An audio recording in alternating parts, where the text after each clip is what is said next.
Welcome to Current Affairs. My name is Nathan Robinson. I am the editor-in-chief of Current Affairs magazine. I am joined today by the freelance journalist Michael Tedder. He has written about music, film, entertainment, television, health, masculinity, and he's also written, at one point in his life, about current affairs. He wrote a lovely profile of us and my work for the Daily Beast. He has written for a number of publications. He's here today because he's just published the book Top 8: How MySpace Changed Music, available from the Chicago Review Press. Michael Tedder, thank you so much for joining us on Current Affairs today. Nathan, thank you for having me. It's truly an honor. Hey, it's good to talk to you again. So, I want to talk about MySpace. I had a MySpace. I remember this. I remember the MySpace era. I look back on it with fondness and nostalgia, as many people do. Did you have one? Oh, of course I had one. Started one pretty soon after it came out. Yes, but I have to wonder, Nathan, who was in your top 8? Who was in my top 8? Gosh, the haze that I look back on these years with. I'm just trying to remember who my MySpace friends were. I'm trying to remember what my MySpace looked like, but I know that it meant something to me at the time, as it meant a lot to a lot of people, as you have discovered through the course of your interviews for the book. I know that Tom was, of course, one of my friends, because everyone's first friend. Tom truly was a friend to everyone, in basically all senses of the word. My impression from reading your book is that it turns out that Tom is a pretty nice guy. Yeah, and it's like I say in the book, is there a scenario in which Tom Anderson held on to MySpace and is one day dragged before Congress to testify for weakening American security or helping create or helping to revitalize the white supremacist movement? Sure, but that didn't happen. Tom didn't do that. Mark Zuckerberg did. So therefore, Tom... He's untainted by the scandals of the social media networks that survived. That is in part because MySpace is dead, and MySpace did not live into the Trump era. And your book chronicles particular focus on music, but you tell the whole story of MySpace, the rise and fall of a social network. And there are a few interesting aspects to this that I'd like to discuss with you. Obviously, our focus here is generally on politics and the economy, but there's so much in the MySpace story because it's a story of how the internet used to be. It's a story of corporate takeovers. It's a story of the kind of conditions under which culture flourishes. It's a story about the early days of the particular pathologies that, as you mentioned there, now flourish on social media. But let's start here. Let's start for those who barely remember MySpace. But, we are both in the MySpace era, but there are now people who are too young to remember. Tell us, Michael, what was MySpace? MySpace, you couldn't accurately call it the first social network. That you really couldn't even call Friendster, which came just a little bit before the end, the first social network. Because there were social networks that existed in the 90s. A lot of them were either dating sites, like Nerve was a big one, or they were social networking sites aimed at minority communities like Black Planet or Me Gente. There was also a lot of message boards that basically were social media platforms because you had your own profile, things of that nature. But MySpace was basically the first social network anyone really cared about. They made a huge impact. It debuted. It was massive. It was massive. For a while, it was the biggest website on the internet. It was the biggest website the internet had ever seen. There was a time period when it surpassed Google, which is just insane to think about. And it debuted in August 2003. So we're near the 20th anniversary. So that's why the book will be out on August 15th. Got to get that anniversary time. And, MySpace is just a fascinating document for a lot of reasons, because not only was it the first major social media website, it's easily the best, but that's not exactly hard to do. That's like saying, you're the toughest of the infants, because most social media networks are ultimately bad. But when MySpace was good, it was magnificent. And then, of course, it was bad, but that's not the reason to see about that. Well, maybe you can describe for us, again, for those of us whose past comes through us in a haze, what was a MySpace profile? Let's lay out what the structure of this is. You've already mentioned that it had the famous top 8, which your book is named, where you got to select who the 8 most important people to you were. And of course, because a lot of middle schoolers had these profiles, there was a lot. They managed to, through this feature alone, generate drama everywhere over who was in and who was out of the top 8. But tell us more about, I can't quite remember what the structure of this thing was, how you communicated with other people on it. Okay, so the basic MySpace page was white background, blue and black text. But if you want to, you could go to websites such as Pimp My Profile and put in code and do whatever you want with a MySpace page. I know for a fact that's how a lot of young people ended up getting a job in graphic design and computer program. Because you can make the background picture of your favorite movie, it can be a picture of your best friends, it can be the gaudiest color of pink you've ever seen. I know people who, I went to my friend Curtis, I miss you.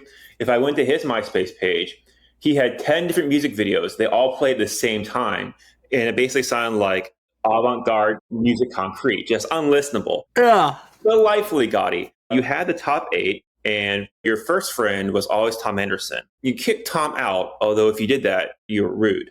But you could do that if you want. And from there, you had your best friends, you had crushes. Sometimes you would add people because you think they were cool and you wanted them to think you were cool. Teenagers did this. Adults did this.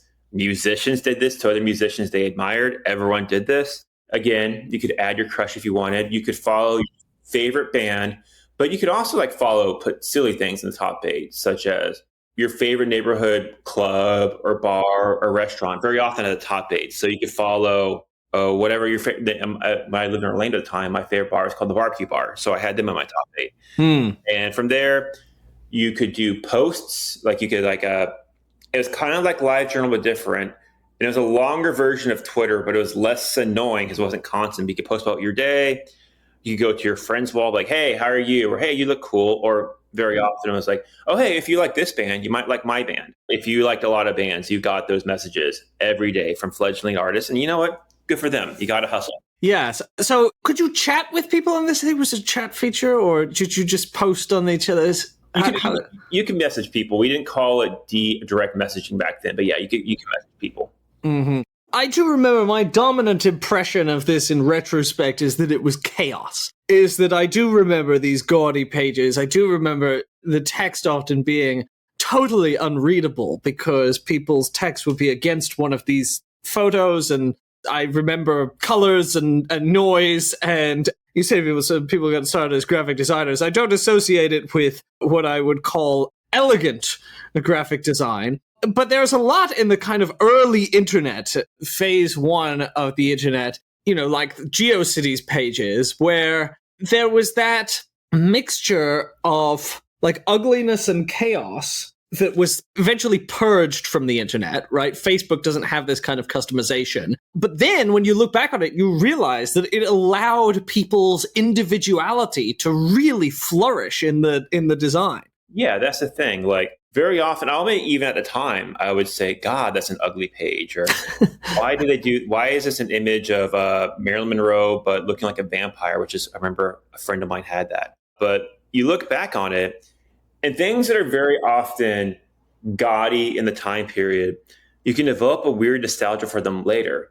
Because Facebook, there's a lot of different reasons that Facebook overtake MySpace. But one is it's very sterile and clean. But that's another way of saying it's very boring. Now, that's very attractive to advertisers.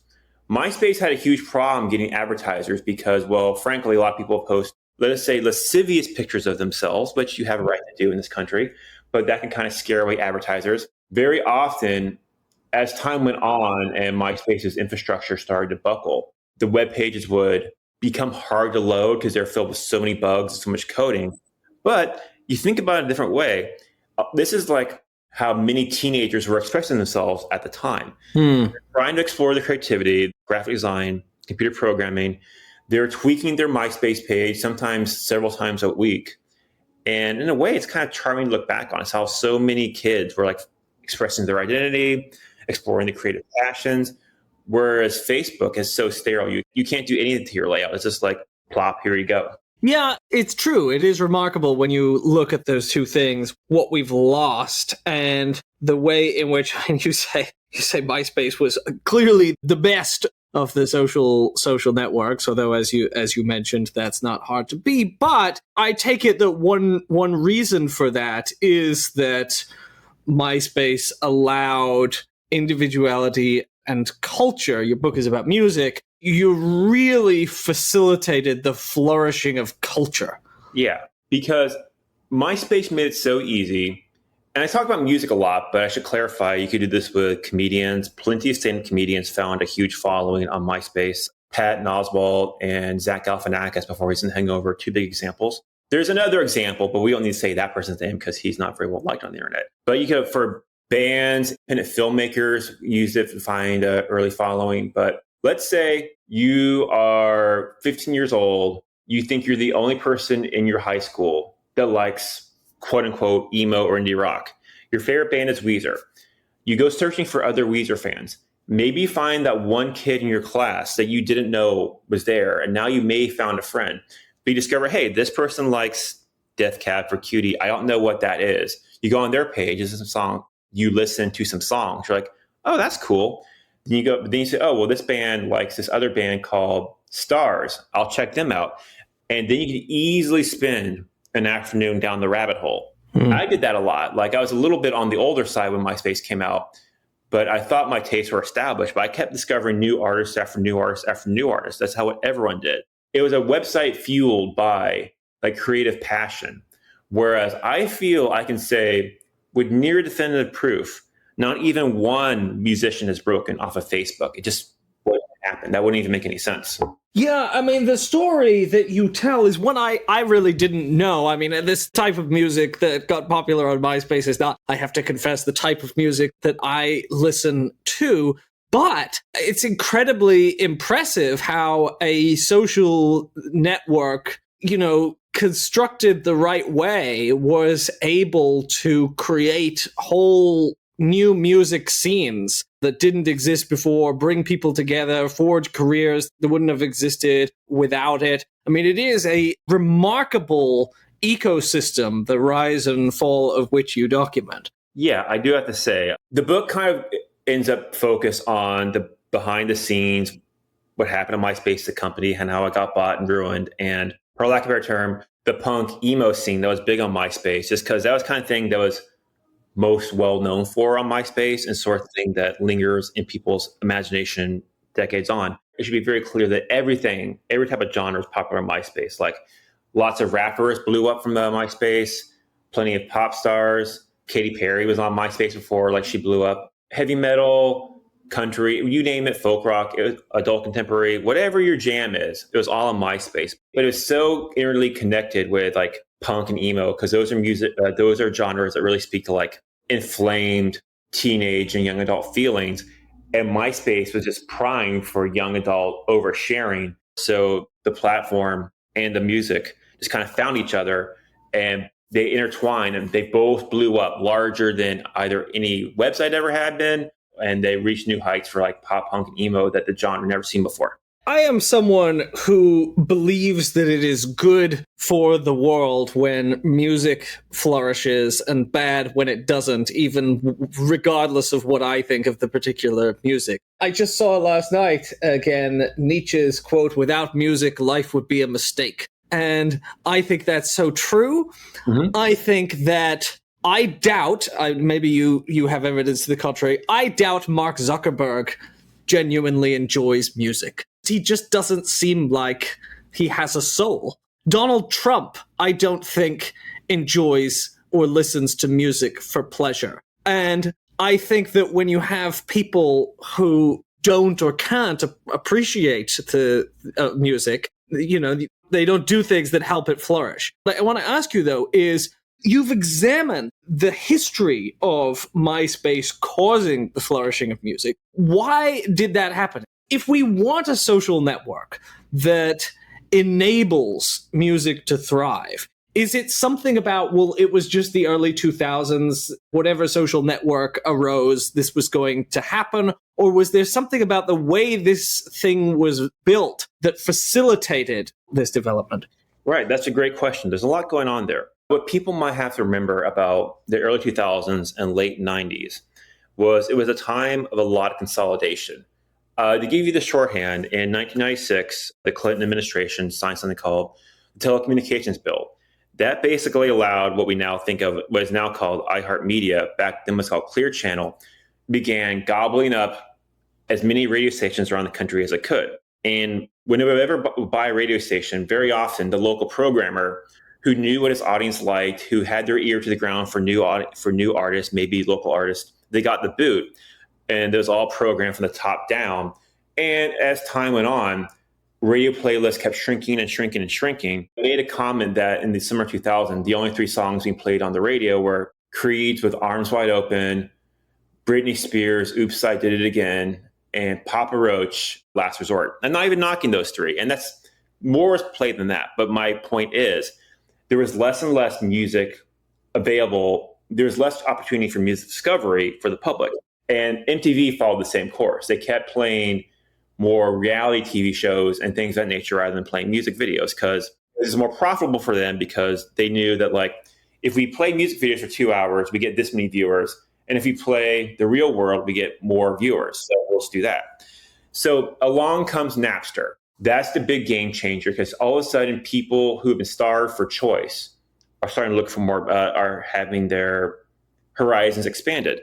And around the same time period, we started seeing the rise of music blogs and music publications such as Pitchfork, Stereo Gum, things of that nature. I write for Stereo Gum. I'm proud to be associated with them. Support independent media, people. So that said, by the early 2000s, it was harder and harder to find music in the mainstream, but there were more and more outlets. So, okay, that's where MySpace comes in. For one thing, with MySpace, any artist can just make a page and put their songs up there so you can stream them. But it goes deeper than that. So that's where we go to Tom Anderson. Tom Anderson's a very, very fascinating man. He was a teenage hacker who was questioned by the FBI in his early days, but nothing happened. He just got into some mischief. He was in a late 90s pop punk band called Swank, and I tried very hard to find a recording Swank. I'm sad to say I didn't. I can imagine what they sound like, but it's such a late 90s name. It's great. So he gets a job working with for an online marketing firm called eUniverse with Chris DeVille. They basically decide, okay, we're looking at Friendster, we're looking at these things. We can do better. They launched MySpace. But Tom Anderson was a huge music fan at heart. His favorite band was Weezer. I have multiple stories of him in the office spending 10 hours just going through MySpace pages saying, I like this band, I like this band, I like this band, don't like this band. He really wanted to find new music and he wanted to share that love. And his second in command was a young woman named Bic Knock Cow. The two just met. She just cold emailed him when she got on MySpace being like, okay, I see your page. You like some cool stuff.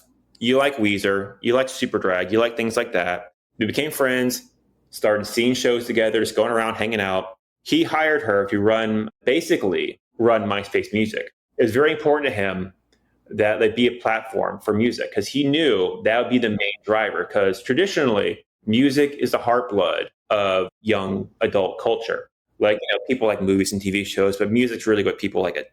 When you're young and kind of passionate and a bit weird or maybe socially anxious, loving a new band can be your entire identity. That's how you very often find friends. At least if you're me and my friends. Maybe some other people are more socially well-adjusted, did other things, but good for them. Go play sports. Just kidding. So yet it's very important for Bic and for Tom for everyone to get a fair chance. So they would say on MySpace Music, there's a front page and they would put different artists on there on the front page. Sometimes it was well-established artists. They gave the Dixie Chicks a page for the day. But very often it was like Bic would just go through her demo pile, go through those pages, say, you know what? I like this person. They have a great voice. There was this young woman named Juliet Sims. She was a teenager from Florida. She sent in a demo and Bic said, well, the recording is bad, but this young lady has a great voice. All right, she gets to be on the page. I like it. And that's all it took, is like the music. put on the page for a day. Juliet very quickly got signed to a major record label deal. That didn't work out for her, but you can read the book for more on that. But that's not Bick Knock or Tom's fault. And this is very important that everyone got a fair shake. Now, obviously, she couldn't put every single person who submitted to MySpace or had a page on the website. Like, no one has that kind of time with. But they made the real effort to let's spread our love and joy of music, and let's try to facilitate discovery as best as possible. And from what I understand, throughout the years, everyone in the music industry is like, oh, I keep hearing Facebook is going to do something with music. And that never happened. To go back to I don't think he likes music. I don't think Zuckerberg listens to music. I don't believe it. He's not a person. Why would he listen to music? I think people think the story is cool, but something if you think about it's really sad. He has some personal AI assistant. He says, hey, play me music, and just plays him music. And like he does it. What are humans listening to? Yes, play me things. It's kind of like the whole detail how he wears the same clothing every day. And that's supposed to make him sound smart. But it's like, no, that just actually sounds sad.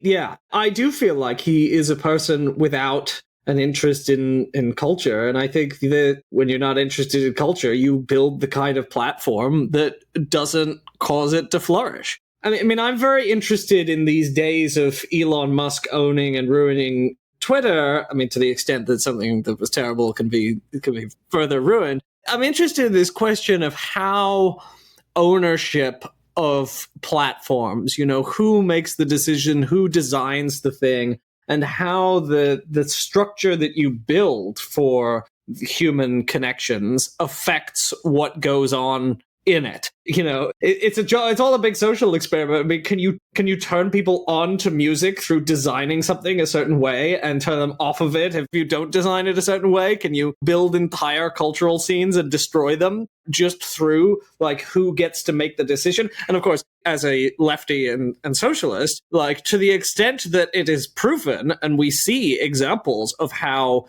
just the arbitrary fact of like, well, someone who really likes music, who's a musician, owns the platform, and then it turns out to be really good for musicians. To the extent that that is the case, I mean, it makes the case for why we need more democratic social media platforms, because you're not always going to get lucky to have like Tom the music fan being the guy who owns the platform.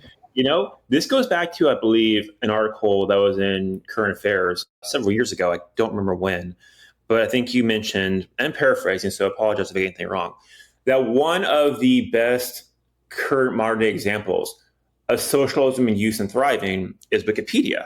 Oh, yeah. And I believe you've mentioned it, and I've read this before, that supposedly Mr. Jimmy Wales has been working on a version of social media that's like Wikipedia because it's like decentralized, no ownership, self-regulated. And all I will say about that is, sounds great. Whenever you're ready, Mr. Wales, whenever you're ready, make sure it works before you put the market. I get all that. Yeah, I mean, I signed up for Blue Sky about 2 weeks ago, and it's better than Twitter.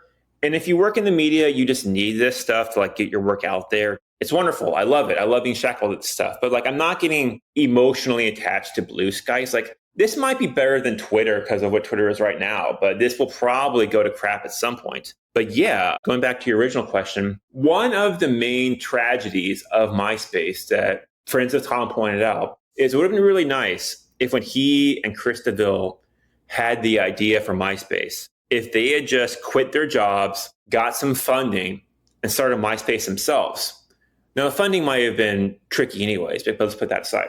But instead, they took the idea to the marketing company they worked for, and that's how MySpace was founded. Unfortunately, while both Chris and Tom had a stake, they did not own MySpace. So therefore, when a good old Rupert Murdoch swooped in and bought it, they were not in a position to say no. Because what happened was Viacom was looking to buy MySpace because they kind of viewed it. Viacom is best known for, at the time, owning MTV, VH1, Comedy Central, and some other networks. For a long time, Viacom was actually synonymous with youth culture, because in the 90s, MTV, Comedy Central, though they had their flaws, where it definitely was like a lot of like current young culture was breaking. But Viacom kind of tell, okay, we need to adapt to the internet era. We'll buy this website, and like that's what we'll do. But instead, Rupert Murdoch realized, okay, MySpace is really great, flaws and all. at connecting young users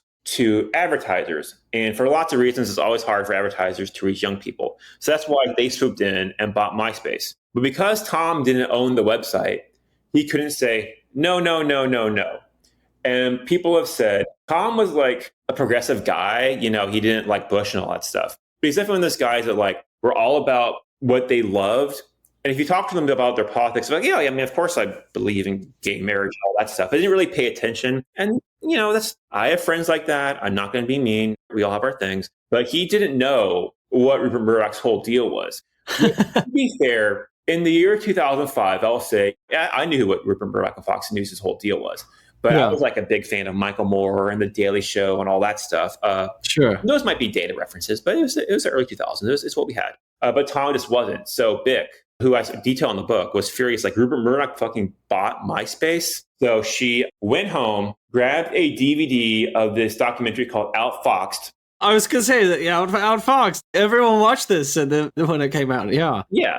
And it was a documentary about how Fox News is, well, if you're listening to current affairs, you don't need me to explain why Fox News are bad. But she came home, got a copy of the DVD, went back to the office, threw it at Tom's head. He ducked.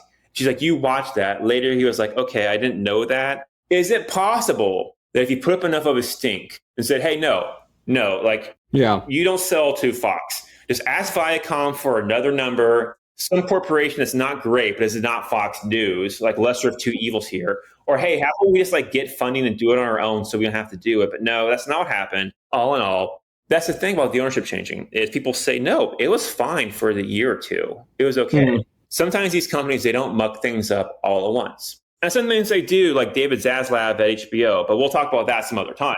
I can rant about that for a future podcast. But no, then it was around, so Rupert Murdoch bought MySpace, immediately made a deal with Google for the biggest advertising deal ever in the history of the internet at that time.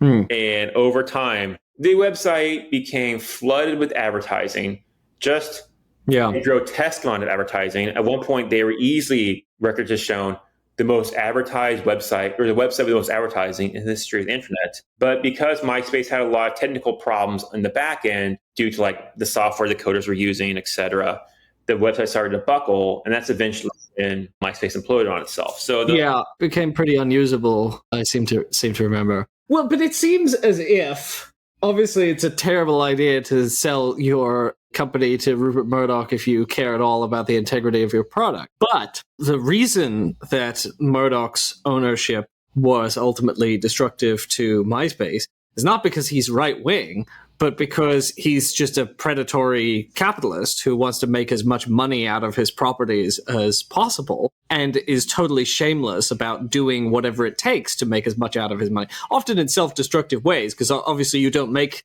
a fortune if you destroy the website and some other social media platform takes all of your customers. Right, of course. What could have saved MySpace is they had so much advertising. Okay, look, let's say there's no way of talking Rupert Murdoch out of advertising. Fine. The website was built on outdated coding. What they needed to do was pause MySpace, take it offline for a month or two, whatever, fix the coding. Yes, they'll have a bad quarter. Yes, people will be mad. People might get pissed off because like some of their pages won't work. But then you put it back up and eventually the site will recover. However, if you pay attention to the financial press, 9 times out of 10, and I might be being very generous with that statement, a corporation that is publicly traded and has to answer to its shareholders will always make a dumb short-term decision rather than a smart long-term decision. For a good example of this, we can turn back to the pandemic. A lot of car rental companies, people weren't renting cars for very obvious reasons during the pandemic. So they just started selling the cars in order to make some sort of profit. And then the pandemic's over, they don't have enough cars and they can't get enough cars fast enough because of a chip shortage. So people were trying to rent cars, long lines, people getting mad at customer service people that's not their job. They didn't make those decisions. Or with the airline industry, they weren't allowed to lay anyone off if they got any government assistance, but they would offer pilots early retirement or a buyout. And now, because they want to try to get costs down to try to meet quarterly goals as best as possible, lo and behold, the pandemic ends, We don't have enough pilots or air controllers for people to have flights. And that's why last year we had millions of cancellations, delays. So basically, you can always bet on a company that said, okay, this might hurt us in the long term, but we have to get through this quarter. Who cares? That's insane.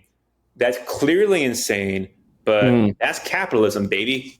Yeah. No, it's a cautionary tale here, and it's a tragic story, really, because you do capture what this site meant to people. You know, it wasn't just a platform. It was, as we've discussed, it was the center of a lot of different cultures, you know, a lot of different scenes that people built up. And and then it gets destroyed over time. I mean, I think there are lessons here, as we think. Obviously, one of those important lessons is that when your social media platform is run by a rapacious corporate overlord, they will destroy it. But we can think about, because we like thinking about here at Current Affairs, and as you mentioned, I had this article called The Wiki Society that was about applying the Wikipedia model elsewhere. What are the lessons here from MySpace as to about what we should want from our social media networks and what would facilitate actual good social media platforms? Yeah, it's interesting because Mark Zuckerberg has often said, I view Facebook as a public utility, but no one has warm feelings towards a public utility. I don't go, oh, PSE&G, thank you for giving me my gas and power. Oh, I love my local trash department. It's like, no, these are just things that are around, like they're part of life. No one, I guess I shouldn't say no one, but I would be shocked if there's anyone this day is like, I love Facebook. It's great. I have such an emotional attachment to it. At best, you're like, well, I can see pictures of my friends' kids, I guess. Whereas when MySpace is thriving, but yeah, MySpace, people loved MySpace. Of course, MySpace also frustrated them. But if you love a person, they will also frustrate you. That's just humanity.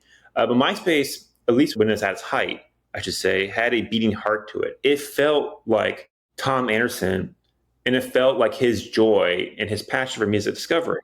And here's where I go back to the Jimmy Wales. It wouldn't be easy, but I do believe there are smart people out there with good progressive politics who could make a small scale version of some new iteration of social media that people would actually like. It might not scale, but they can make a thing that would make enough money and people would enjoy it and it would make people happy. And that's enough. Because, taking it back to a different direction, we have Current Affairs, a wonderful independent publication. We have Stereogum, a music platform that's completely independent that I write for. There's so much media consolidation these days and layoffs in the field. BuzzFeed gutted their Pulitzer Prize-winning news division, Vice, which is very problematic, but it had some good writers. There was good reporting done at Vice, which layoffs here, layoffs there. And it all comes back to, we got to get costs down so we can get those stock prices up. So, who cares if BuzzFeed News actually gave the brands prestige? So it did incredibly good and valuable journalism, but oh well, I guess. We have a fiduciary duty to our stockholders. So we're now currently in a moment where we're all trying to figure out, okay, we have to build new media. We have to build things for ourselves because these companies won't do it. So that's where I tell everyone, please go subscribe to Current Affairs. And if there's a publication you support them with your money. You can still sign up for a subscription to Stereogum. You get bonus content. But we need to keep doing that. We need to build our own media and support the good media that we actually do enjoy. Support your local paper if it's any good. We also need to make our own social media. Now, hey, I can't code. I can't do this. But if you are a young, hungry software person who listens to this podcast and therefore understands maybe capitalism isn't such a great thing all the time, hopefully you'll pick up my book. You'll get some advice on what works and what doesn't work. And we can kind of start getting some more human, progressively minded social media alternatives. And you know what? Maybe I'm not being Pollyanna-ish. I've been accused of that before in my life. Maybe I'm too optimistic. But I don't believe anything is over. I think we are currently in an era where some things are ending, but we're going to start seeing some new things happen. What that looks like, I don't know. But I'm hoping something what I described could be in the offering.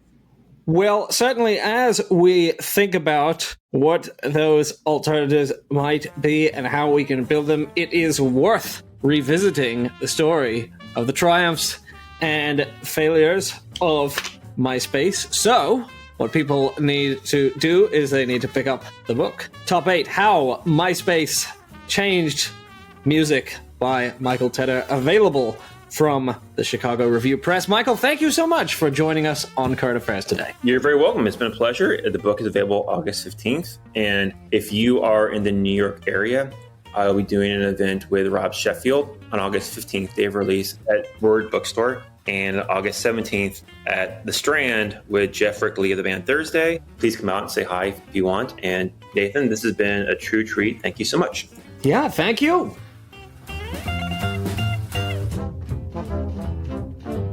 The Current Affairs Podcast is a product of Current Affairs Magazine. If you are not subscribed to Current Affairs Magazine, visit currentaffairs.org/subscribe today and get our glorious print edition. The Current Affairs Podcast is released regularly every week on patreon.com/currentaffairs. Thanks for listening.